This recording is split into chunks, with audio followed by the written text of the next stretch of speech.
Hello दोस्तों, स्वागत है आपका एक नई कहानी के साथ। नौकरी वाली बहू ही अच्छी।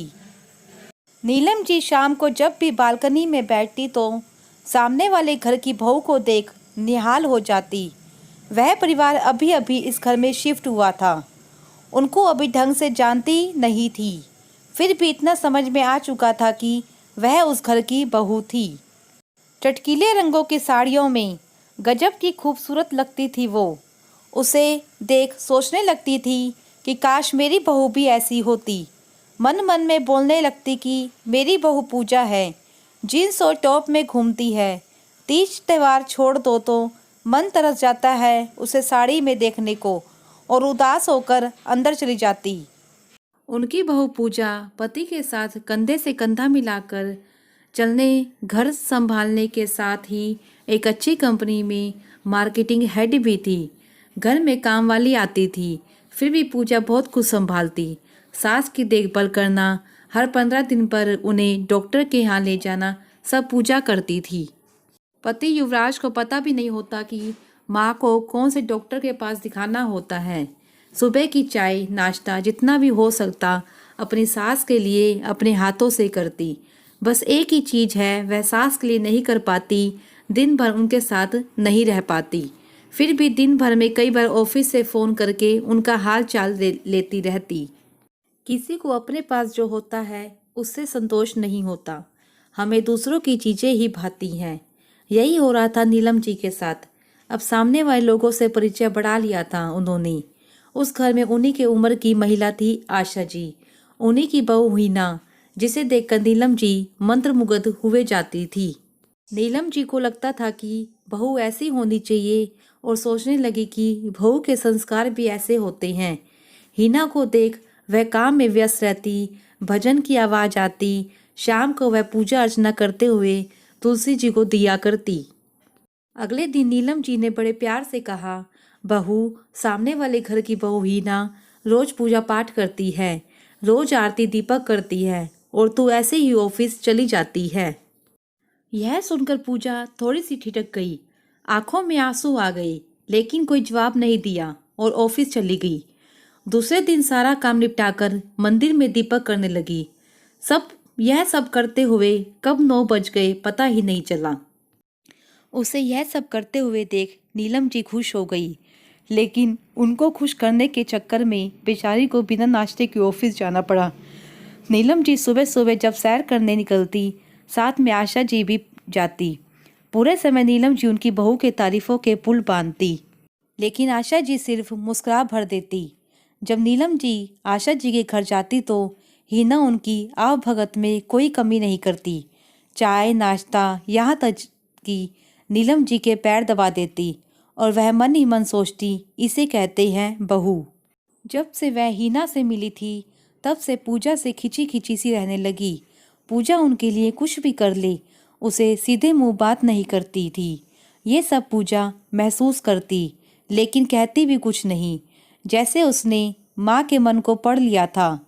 वह जानती थी हीना से उसकी तुलना करना व्यथित है, उसे सब कुछ समय पर छोड़ दिया था। उसे लगता था कि एक ना एक दिन माँ को उसकी अच्छाई दिख ही जाएगी। रविवार के दिन पूजा ने दही बल्ले बनाई। उसे पता था कि सासू माँ को बहुत पसंद है, शायद इससे उनका मूड थोड़ा ठीक हो जाए। यह सोचकर रात में ही दाल को भिगा दिया। सुबह उठी तो झटपट ही तैयार कर लिए। दही भल्ले देख नीलम जी खुश हो गई, और वह पूजा से बोली, कुछ दही भल्ले प्लेट में डालकर दे दो, मैं जरा आशा जी को दे आती हूँ। पूजा ने कटोरे में कुछ दही भल्ले डाल दिए। नीलम जी दही भल्ले लेकर पहुंची। घर का दरवाजा बंद नहीं था। बिना कुछ बोले अंदर पहुंची तो हीना, जो उसकी संस्कारी बहू, जिसके लिए उनका दिल तड़पता था, काश मेरी बहू ऐसी होती, वही बहू अपनी सास को जोर जोर से डांट रही थी। सिर्फ इतना था कि उनके हाथ से एक गिलास टूट गया था। आवाज़ सुनते ही नीलम जी के पैर ठिठक गए। उधर वह संस्कारी बहू डांट की घुट्टी पिलाई जा रही थी। गिलास तोड़ दिया, नुकसान हो गया, यही काम है आपका, कब सुधरेंगी आप? मेरा तो मन करता है आपको वृद्धाश्रम भेज दूं। मेरे सर का बोझ हो गई है आप। बेचारी आशा जी रोए जा रही थी। सब कुछ आपे से बाहर हो गया था उनके लिए। वह आगे बढ़ी, हिनक देखकर हैरान रह गई। चाची जी आप आइए, बैठिए। नीलम जी उषा जी के पास पहुंची, उनके आंसू पोंछे और हिना को बोली, अरे वाह संस्कारी बहू, ऐसे ही रखती हो अपनी सास को? उनके बेटे की कमाई पर उनका हक नहीं है क्या? शर्म आनी चाहिए तुम्हें। इतना कहते हुए अपने आंसू पोंछते हुए बिना रुके अपने घर की तरफ बढ़ गई। घर पहुंची तो पूजा ने देखा कि सासू माँ की आंखें गीली थी। दौड़कर उनके लिए पानी लेकर आई और पहले पानी पिलाकर शांत किया। युवराज भी घबरा गया।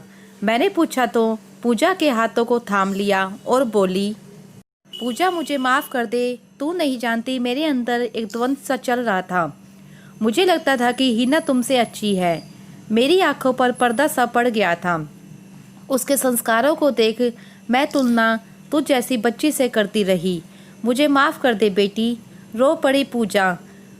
हिना के घर में क्या देखा और अपने दिल का हाल सुना दिया। जैसे कोई अपराधी अपना अपराध कबूल कर रहा है। पूजा मुस्कुरा रही थी। उसकी आंखों के किनारे गीले हो चले थे। पूजा और युवराज आशा जी के लिए बहुत दुखी हुए। पूजा ने नीलम जी को गले लगाया और गालों को चूमा। उनके हाथ पकड़ के बैठी, माँ जानती हैं मैंने कभी आपको सास नहीं माना। आप युवराज की नहीं मेरी भी माँ हैं। आप जब मुझे कुछ कहती हैं तो मुझे लगता है कि वह सब मेरे भले के लिए होगा। पूजा की बातें सुन नीलम जी ने गले लगा लिया। अरे मैं भी, यह कहकर युवराज भी गले लग गया और हंसते हुए नीलम जी बोल पड़ी, मेरी नौकरी वाली बहू ही अच्छी। दोस्तों, बाहर नौकरी करने से हम किसी के संस्कार और विवेक को नहीं जान सकते। अगर आपको यह कहानी अच्छी लगी हो तो प्लीज़ इसे लाइक करें, शेयर करें एंड सब्सक्राइब करें मेरे चैनल को।